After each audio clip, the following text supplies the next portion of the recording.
This day in sports history. It's June 16th, and on this day in 1974, it was the Massacre at Winged Foot. Now,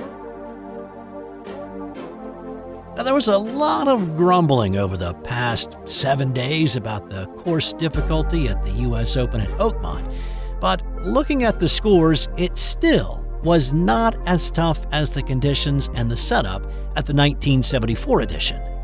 The USGA folks like to say, we're not trying to embarrass the world's best golfers, we're trying to identify them. You probably heard that a lot this past weekend during the US Open. Well, you can trace the origin of that line to what happened in the 1974 Open, and it's hard to imagine that the USGA officials did not set out to exact a little revenge at the 1974 Open played at Winged Foot's West Course in Mamaroneck, New York. You see, the year before, Johnny Miller blazed through a final round with a major tournament record 63 strokes. If his birdie putt at the final hole had not lipped out, it would have been a 62. What? This wasn't the BC Open or the GGO or the Bing Crosby Clam Bake. This was supposed to be the toughest test in golf. And so the 1974 edition, the USGA dialed up the difficulty level to 11. And then fixed a devilish grin on their collective faces, anxious to watch golfers suffer. After hitting a putt off the green in a practice round, Bert Yancey wanted to have a word with the nearest USGA official. The rough was tall and thick, with Johnny Miller saying it was a legitimate 10 inches in places, and the greens shaved to be slicker than glass. After round one, the leader was Gary Player, who'd shot an even par 70.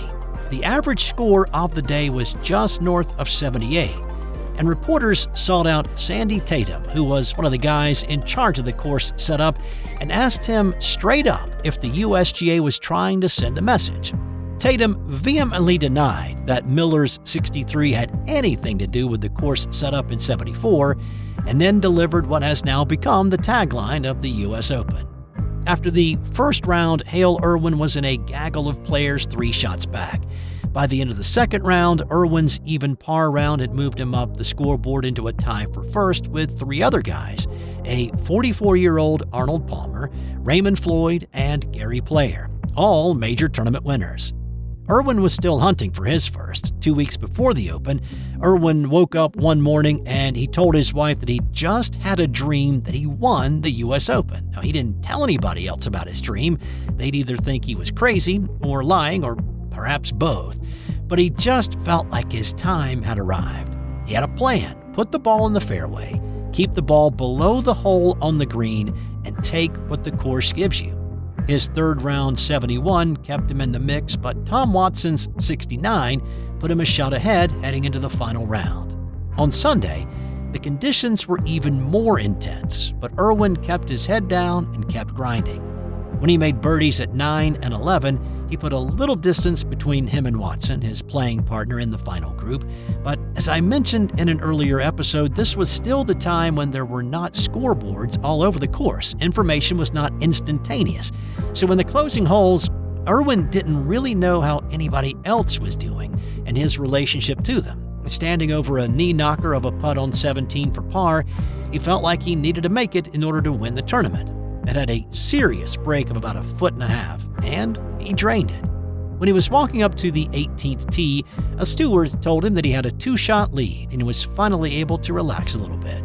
He hit a beautiful 2-iron to the green and then 2-putted for 4 to win with a 72-hole total of 7 over par.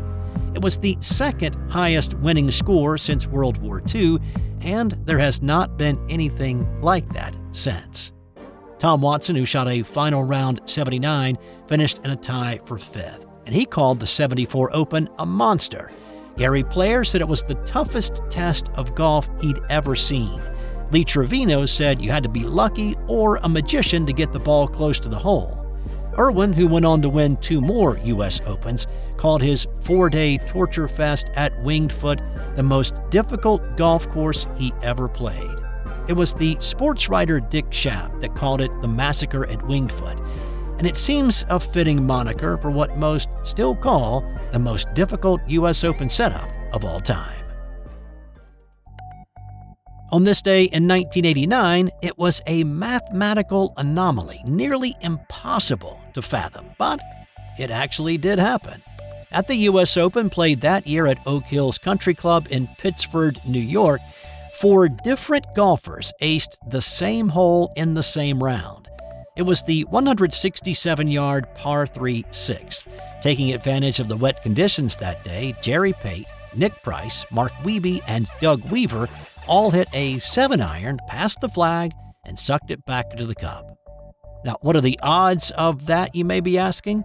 Well, it is estimated that the odds of 4 golfers hitting a hole-in-one on the same hole out of a field of 156 is about 1.89 quadrillion to 1. That is likely a feat never to be matched again. This episode is brought to you by the Sterling Soap Company. Sterling Soap is 100% natural, and with a variety of bath soaps, shave soaps, beard balm, lotions, cologne, and many more personal care products in a large variety of scents, you're sure to find something that's perfect for you or that special someone in your life. Check them out at sterlingsoap.com. On this day in 1975, the Milwaukee Bucks traded Kareem Abdul-Jabbar to the Los Angeles Lakers. Now, the Bucks didn't want to trade Kareem, but he kind of forced their hand. Milwaukee is beer and brats, and Kareem had grown up in New York and it just didn't fit well with the city. He said, "I'm not criticizing the people here, but Milwaukee is not what I'm all about. The things I relate to are not in Milwaukee." The thing is, Kareem had a chance to play close to home coming out of college. The New Jersey Nets drafted him to play in the ABA, but if you remember back a few months to a story I did about how the ABA screwed this up, Kareem told both Milwaukee and New Jersey to make one offer, their best offer. Whichever was better, he would take it. New Jersey and the ABA had the money, but they lowballed their proposal in hopes of coming back in to negotiate. Kareem could have negotiated and gone to Jersey, and who knows what would have happened. The ABA with Kareem would have had some gravitas. But instead, Kareem was true to his word, and he went to Milwaukee out of UCLA. The Bucks had won the NBA title in 1971, becoming the fastest expansion team to win a championship in league history, and that had raised his already well-known profile to a point that he simply had no privacy in the smallest NBA market.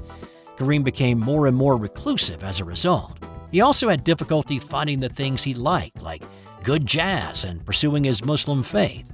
He really wanted to get back to New York, but the Knicks could not put together a package of quality players to send to Milwaukee.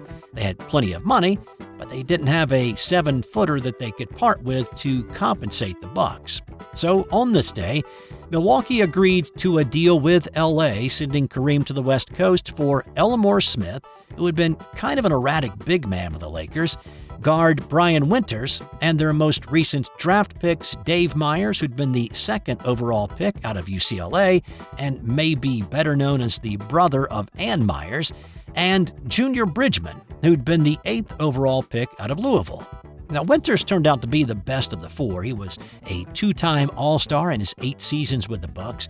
Bridgman was a consistent double-digit scorer in the 10 seasons that he played in Milwaukee, but obviously there were no more NBA championships for the Bucks for another 4.5 decades, while the Lakers picked up 5 rings with Kareem playing in the Forum. On this day in 1970, Chicago Bears running back Brian Piccolo died after his battle with cancer. Piccolo, who led the country in rushing and scoring as a senior at Wake Forest in 1964, besting his future NFL teammate and 2-time All-American Gale Sayers numbers at Kansas. Now, despite that, Piccolo went undrafted, and he was subsequently signed as a free agent by the Bears, a team that desperately needed a ground game after finishing last in the league in that category the season prior. After a year on the practice squad, Piccolo got his chance and over the next 3 years rushed for 927 yards, had 540 yards receiving, and he scored 4 touchdowns. Over that time, he developed a deep friendship with Sayers. At a time when racial tensions were high and the civil rights movement in full swing, Piccolo and Sayers became the first white and black teammates to room together on the road. On November 16, 1969, the Bears were playing Atlanta. After scoring a touchdown in the fourth quarter, Piccolo felt a strange pain in his chest. He had been coughing for several weeks and he had not felt great. He took himself out of the game, and 2 days later, a chest x-ray revealed a tumor in his lung. 12 days later, surgery was performed to remove the tumor, but afterward, the doctor let him know the cancer had spread. He started chemo a month later. His left lung was removed in April, but none of the procedures and treatments slowed down the cancer. When he was readmitted to the hospital in early June, the cancer had spread to other organs. When he died on this day in 1970, Piccolo was 26 years old. The movie Brian's Song, starring Billy D. Williams as Sayers and James Caan as Piccolo, was released in 1971.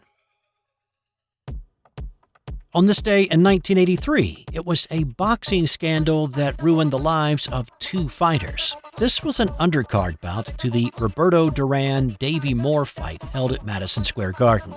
The two boxers involved in the scandal were Billy Ray Collins and Luis Resto. Collins was a young fighter from Tennessee, and he carried a 14-0 record into the ring on this night.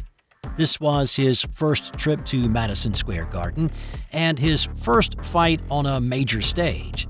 Collins was the favorite to win the fight. Now in the other corner, Resto was a solid fighter, nothing special though at 20 wins and 8 losses. He was a good challenger for the Tennessee kid. Folks like promoter Bob Arum had high hopes for Collins and thought his future in the ring was bright. Working in Resto's corner that night was Panama Lewis, a well-respected trainer that everybody knew. But unknown to Collins at the time, Resto stepped into the ring with an ounce of padding removed from each glove, and his hands inside those gloves were wrapped in hardened plaster. As one journalist put it, it was as if Resto walked into the fight with a loaded gun. What had been expected to be a quality fight turned into an act of brutality. As the fight progressed, the fighters traded punches, but by the 10th, the swelling around Collins' eyes was pronounced. His eyes were puffy and shut, his cheeks were unusually swollen, there was swelling on his forehead.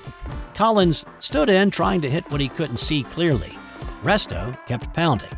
He stayed close to Collins, delivering body blows and as many shots to the head as he could. Finally, the bell rung at the end of the 10th, ending the fight. When the result was announced, Resto had won a unanimous decision. As Resto went to Collins' corner to wish them well in the future, Collins' dad, Billy Sr., who had been in his son's corner, noticed Resto's gloves were missing padding and immediately called for the commissioner to take a look at them. When it was discovered that Resto had doctored his gloves and added plaster to his wrapped hands, Resto and his trainer Panama Lewis were both suspended indefinitely. But that was just the beginning. After being checked out by several doctors, Billy Ray was told that he would never be able to box again due to the severe eye damage he sustained in the fight. Now, at that point, Collins began to spiral downward. Suffering from depression, he turned to alcohol. Less than a year after this fight, Collins crashed his car into a creek near his home after a night of drinking, and he was killed. Many of Collins' family and friends blamed Resto and Lewis for his death. Resto was later found guilty of what was classified as an illegal 10-round assault and was sentenced to 3 years in jail. He was never allowed to box again. Lewis was sentenced to 6 years and maintained up to his death in 2020 that he did not doctor the gloves and had no knowledge that they had been tampered with. And time now for today's That's Got Nothing to Do with Sports fun fact. The photo of Albert Einstein sticking his tongue out that has adorned many college dorm rooms for decades was actually born out of frustration rather than whimsy. The photo was taken by UPI photographer Arthur Sass after a celebration for Einstein on his 72nd birthday. The party was over, and Einstein, along with a pair of friends, pushed through a small gaggle of people, each imploring him to smile just once for a picture. Einstein said he was tired of smiling. He'd been doing it all day. As the trio climbed into their waiting limo, Sass asked one last time for a smile. Instead, Einstein stuck his tongue out. The flashbulb popped, and the picture soon became iconic. When Einstein himself saw the photo, he loved it and said it was his favorite picture of himself. He ordered a copy of the UPI print and had copies made up for his friends.